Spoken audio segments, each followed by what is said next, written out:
Ça va bien, Benji? Ça va bien et toi? Oui, très bien, très bien. Alors, de quoi on va se parler aujourd'hui? Écoute, j'avais le goût de te parler un peu des valeurs, en Des fait. valeurs, des Ouais, valeurs. de ce Ok. qui est important pour nous, en Mhm. fait.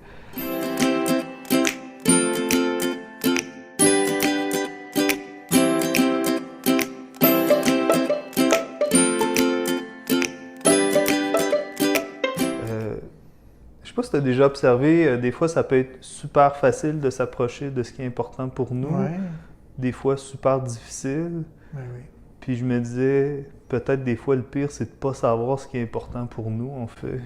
Ouais, c'est sûr que c'est pas toujours facile de savoir ce qui est important pour nous. Puis il y a plusieurs obstacles qui peuvent se présenter sur le chemin. Un des obstacles, c'est déjà les histoires que notre tête nous raconte, qui peuvent nous faire croire que des choses qui nous semblent importantes, comme le succès, tu sais, la reconnaissance, ou se sentir bien, se sentir compétent, etc., qui finalement peut-être ne sont pas aussi profondément Mm. importantes que ça. Donc il y a déjà cette première difficulté, puis on le voit beaucoup chez les clients, où ils vont dire des choses comme me sentir bien, me sentir comme ci, me sentir comme ça, ou arriver à quelque chose. Et puis un deuxième obstacle assez courant, c'est que parfois, oui, on sait un peu ce qui est important, mais on va se pitcher un peu dans toutes les directions sans nécessairement faire des choses qui vont marcher pour nous. Donc ça va être un deuxième problème. Puis le troisième problème, c'est qu'on peut avoir peur finalement de s'approcher de ce qui est important, non pas juste par ses actions, mais même de s'approcher comme de considérer ce qui est important, parce que si tu es coincé depuis longtemps et que tu n'arrives pas à faire des actions pour t'approcher des choses importantes, ça peut devenir souffrant de t'en approcher, ou peut-être même très difficile de voir qu'est-ce qui est important, parce que ça fait tellement longtemps que tu es coincé à faire des actions pour t'éloigner de ce que tu ne veux pas ressentir. Donc ça fait partie des difficultés qu'on peut rencontrer, en effet. Puis c'est intéressant, est-ce que c'est là que tu vas utiliser, mettons, l'arbre, la métaphore de l'arbre pour faire pousser ce qui est important pour les gens, en fait? Oui, alors on peut tout à fait utiliser ça. Puis donc cette métaphore qui fait passer des choses importantes, on va nommer une personne ou un domaine de vie en bas de l'arbre, et puis faire monter par le tronc des qualités qu'on voudrait pouvoir incarner à travers nos actions en lien avec cette personne. Par exemple, moi, si je prends mon fils Thomas, ça va être présent, être aimant, être joueur, être disponible. Puis ensuite, on va poser sur les feuilles des actions qui portent au moins une de ces qualités. Mais ça, c'est déjà quand la personne arrive finalement à identifier quelque chose d'important, puisqu'on va souvent voir avec des personnes, par exemple, qui remplissent des critères de divers troubles de la personnalité, c'est que il va y avoir une instabilité ici, puis les personnes vont dire, finalement, je ne sais pas ce qui est important pour moi. Je ne l'ai jamais vraiment su, je ne sais pas qui je suis, je ne le sais pas trop. Dans ce temps-là, tu fais quoi, toi? C'est intéressant ce que tu dis. Moi, j'ai tendance des fois à ralentir avec eux, puis à revenir des fois plus sur un processus de FAP, en fait. Ouais. Parce que ce que j'ai dans ma tête comme clinicien, c'est est-ce que c'est de la gauche pour s'éloigner, en fait, tomber dans je sais pas qui je suis, bon, il m'est arrivé ça. Alors, on parle un peu comme de la soupe verbale, en fait, et puis plus qu'ils parlent de qui ils sont pas ou de ce qu'ils savent pas, moins qu'ils sont en train de connecter sur ce qui est important pour eux, en fait, à ce moment-là.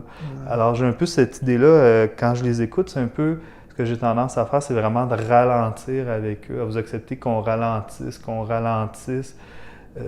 Puis toujours dans cette perspective-là où je m'arrange toujours pour qu'ils soient gagnants, en fait. C'est-à-dire que dites-le moi si ce que je vous demande c'est trop difficile ou si ça vous fait mal, en fait. Alors, parce que je veux pas que ça soit aversif non plus, les faire connecter à la limite sur quelque chose qui est important, qu'ils savent pas c'est quoi, parce que ce que tu es en train de dire, c'est ce qui apparaît, c'est le sentiment de vide, la peur d'être, mettons, abandonné, et ça, c'est extrêmement douloureux, en fait.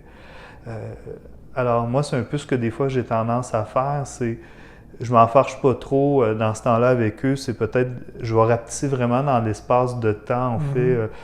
Aujourd'hui, y a-t-il quelque chose que vous avez fait qui est important pour vous? Ouais. Ou est-ce que vous prévoyez faire quelque chose qui est important pour vous? Alors, je vous dirais, puis je te dirais, Benji, la majorité du temps, je réussis à avoir une réponse, en fait.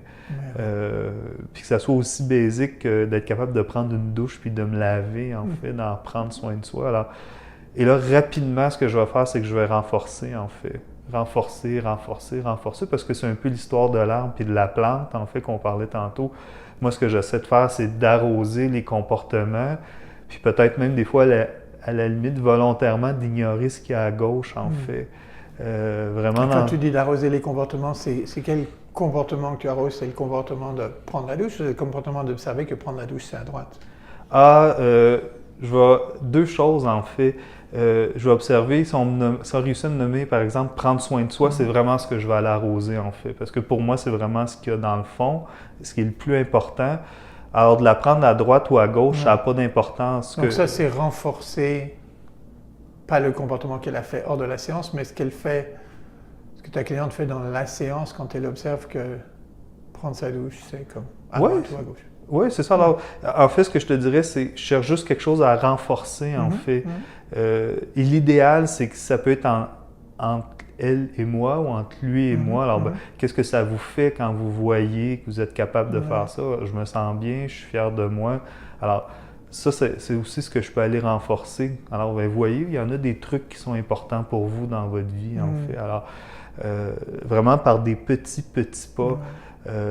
Puis à la limite, si elle fait aussi des actions à gauche, je me suis vu aller me laver à gauche pour pas penser, je peux aussi le renforcer parce que ce que je veux encourager, ce que je veux entraîner, c'est la capacité à s'observer, en fait. C'est ça. Pas tant à faire des actions à droite ou des actions à gauche. Ça c'est la clé. Et puis vraiment, ce qui va être le plus payant, c'est d'arriver finalement à construire cette droite en aidant nos clients à faire le lien entre ça et ça, entre ça et ça, de manière à ce que finalement ces actions-là soient comme irriguées de la sève de ça, pour parler un petit peu métaphoriquement.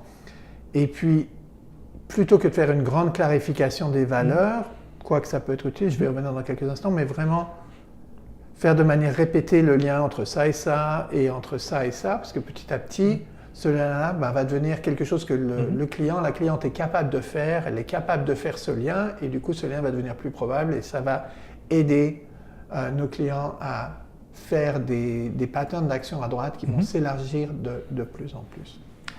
Et c'est drôle, moi, une autre affaire aussi que je travaille beaucoup dans un travail de liaison, en fait, c'est-à-dire d'attacher les choses ensemble en renforçant. C'est aussi d'observer, OK, comment vous vous sentez quand vous faites ça, comment vous le ressentez dans votre corps. Vraiment leur faire nommer en termes de sensations physiques. Je te dirais que la majorité, mettons, si on reprend cet exemple-là, les gens vont nous dire « je me sens bien, comme plus détendu », versus prendre sa douche à gauche, où ils vont dire c'est tout pogné, je suis anxieux, ou à la limite, je ressens rien. Alors, vraiment, aussi de les faire discriminer des deux côtés. En fait, donc plus ouvert versus plus fermé, en fait. Alors, ça, c'est un autre truc que j'essaie de renforcer avec eux dans une capacité à s'entraîner à s'observer, en fait.